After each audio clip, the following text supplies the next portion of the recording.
I want to take you back out to California now, where the police are giving a news conference on the situation involving that ex-LAPD officer. Let's take you live now.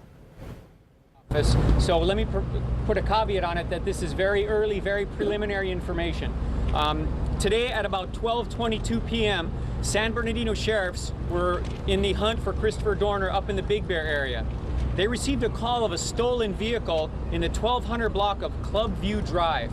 When they responded there, they received information from the person reporting that this stolen vehicle was stolen by an individual that appeared to be very similar to Christopher Dorner. They immediately conducted a ground and an air search for this vehicle, and they were able to locate it at Highway 38 and Glass Road, where the suspect in the vehicle fled into the forest. Shortly thereafter, this individual barricaded themselves in one of the cabins there, and an exchange of gunfire occurred. During that exchange of gunfire, 2 officers were injured. They've been airlifted to a local hospital. Right now, their condition is unknown. The Los Angeles Police Department has sent resources out to the San Bernardino County Airport. Our resources are waiting there for authorization from the San Bernardino County Sheriffs to assist them. So this is a San Bernardino County Sheriff's investigation. This is their lead. They have the incident command out there. We are there to support them only if asked. That is as much as I have on that particular incident out there. A quick update on how the search is going from the JRIC and our side. Right now we have 1,045 clues that our officers are working on. They're following up on all those clues. Obviously some of them are panning out, obviously some of them are dead ends, but we're continuing to do this search and continuing to work our clues while the events up in the San Bernardino Mountains unfold. I'll take a couple quick questions, but again, Commander, my information is very, very sketchy. How sure are they that this is Dorner? Well, we're not positive, and until we get this guy in custody, until he's in handcuffs and in a jail, we're not going to know for sure. They said he was similar in appearance. He was up in that area at one time, so you know, the likelihood is that it's him, but we can't say for sure. Commander, what kind of resources? He pulled himself up in the cabin, held a couple hostage for several days.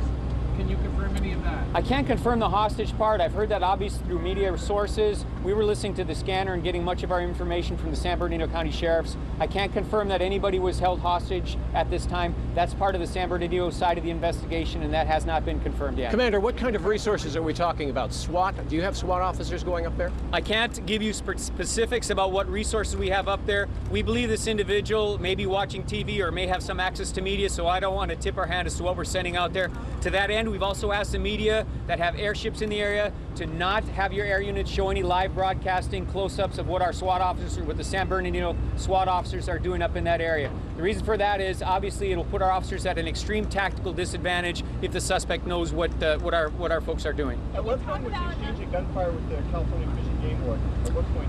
I don't know what the involvement of the California Fish and Game was at this time. My understanding it's San Bernardino County Sheriffs. That's from their press office, but I don't have an update from the California Fish and Game. I don't know what their involvement is at this time. He's eluded officers now for 5 days. This has been a huge manhunt. It sounds like this is him. Can you talk about the sentiment, the feeling among you officers now that it looks like he may be caught? Well, everyone is very hopeful that this thing ends without any further bloodshed. We hope we can take this guy into custody, and we hope that he doesn't hurt anybody else. We hope none of these officers was seriously injured, which we don't know at this point.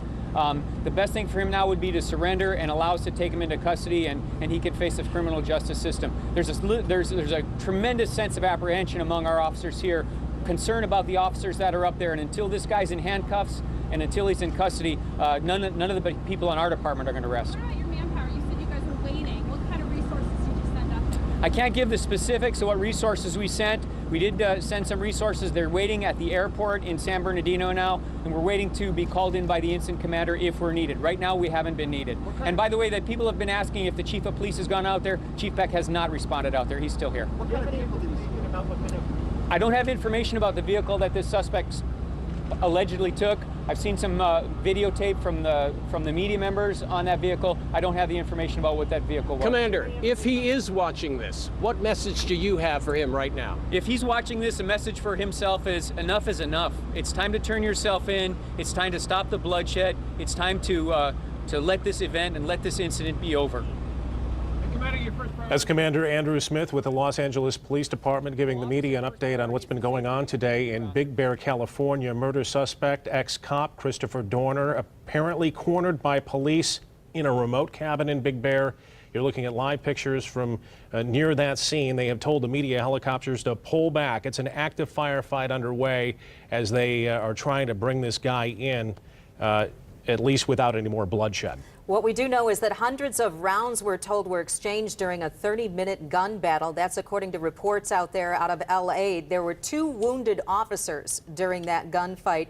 They were airlifted to the hospital. We do not know their condition at this time. Schools in the area were locked down. It is an active scene. You can see authorities there around the Big Bear area as they surround that cabin and hope to make this situation end peacefully. We will continue to monitor it for you, and we'll be bringing you every update available to us.